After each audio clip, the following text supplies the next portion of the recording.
तो बहुत स्वागत है आप सभी का हमारे सनातन संस्कृत चैनल यूट्यूब पर। तो प्रत्येक महीने के शुक्ल पक्ष की सप्तमी तिथि यदि रविवार के दिन होती है ना, तो बड़े बड़े पातकों का सहज में ही ध्वस्त कर देती है, नष्ट कर डालती है। क्योंकि शुक्ल पक्ष की सप्तमी तिथि यदि रविवार के दिन पड़ती है ना, तो उसे विजया सप्तमी कहते हैं। उस दिन सूर्य भगवान की पूजा करने का बड़ा ही महत्व होता है। तो इस दिन आदित्य हृदय स्तोत्र का पाठ करके तांबे के लोटे में जल भर लीजिए, उसमें काले तिल डाल दीजिए, चावल डाल दीजिए, कुमकुम डाल दीजिए और लाल फूल हो सहज में मिल जाए तो डाल दीजिए और सूर्य भगवान को अर्घ्य दीजिए। तो सूर्य भगवान को अर्घ्य देते समय मंत्रों का उच्चारण करते रहिए। जो भी मंत्र आपको याद हो, ओम सूर्याय नमः, ओम भास्कराय नमः, ओम मित्राय नमः, ओम रवये नमः।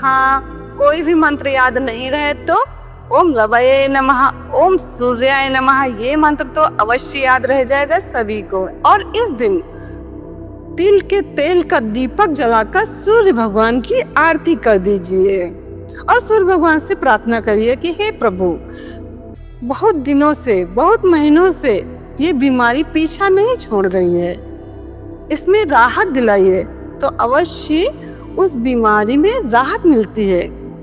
और लोटे में से थोड़ा सा जल बचा कर ले आइए, तो उसको थोड़ा सा आचमन कर लीजिए, बहुत ही जल्दी राहत मिलेगी। और यदि बीमार व्यक्ति नहीं कर सकता है तो घर में कोई भी बीमार व्यक्ति के लिए यह उपाय करेगा, सूर्य भगवान से प्रार्थना करेगा, तो उसे राहत मिलेगी, उसकी बीमारी में फायदा मिलेगा, बीमारी दूर होगी।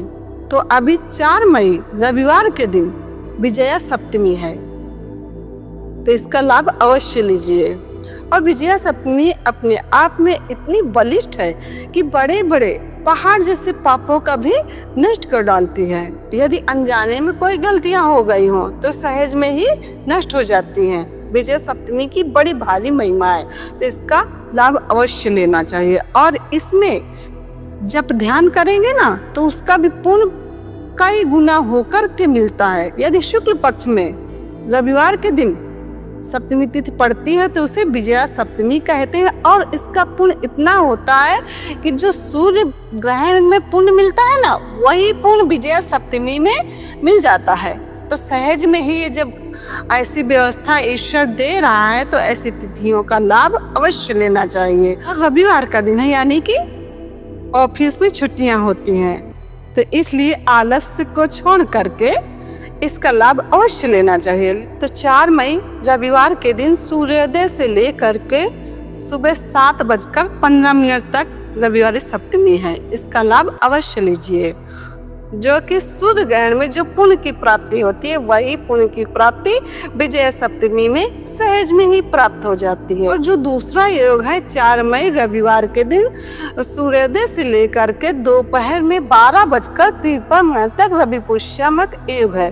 रवि पुष्यामृत जो योग है, 27 नक्षत्र होते हैं। 27 नक्षत्रों में से पुष्य नक्षत्र सर्वश्रेष्ठ होता है।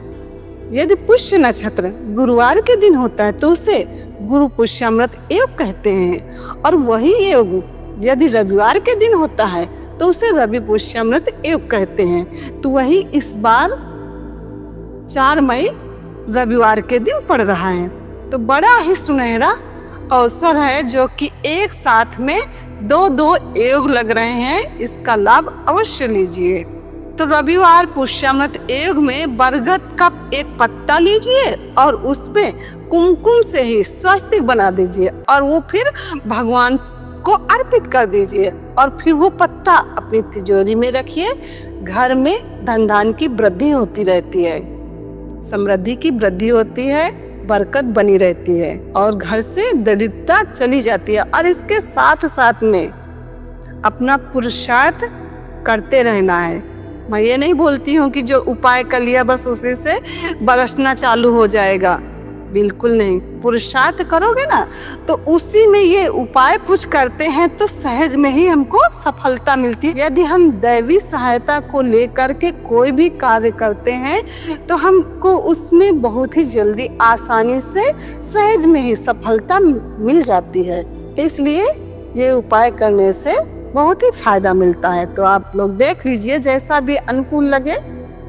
तो 4 मई रविवार के दिन एक और भी योग है, उसके बारे में भी हम समझ लेते हैं। तो 4 मई रविवार के दिन जो सप्तमी तिथि है, विजय सप्तमी है, और उसी दिन इस तिथि को निम्ब सप्तमी भी कहते हैं। तो निम्ब सप्तमी की यह महिमा है कि सूर्य भगवान की पूजा की जाती है। तो पूजन में क्या करना है, जो हम सहज में सूर्य भगवान को जल देते हैं तो जल देना है, और नीम की 5 पत्तियां लेना है कोमल कोमल जो कि मुलायम हो, और सूर्य भगवान को दिखा देना है। हाथ में रख करके दाहिने हाथ में रखिए और सूर्य भगवान को दिखा देना है, जिससे सूर्य भगवान का प्रकाश पड़ेगा उन पत्तियों में तो आरोग्य शक्ति विकसित हो जाएगी।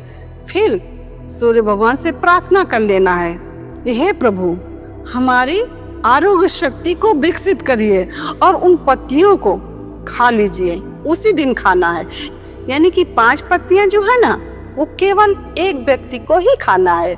यदि दूसरे के लिए आप कर रहे हैं ना तो उसके लिए आप फिर से दूसरी 5 पत्तियां लीजिए। इससे क्या होता है, आरोग्य शक्ति विकसित होती है।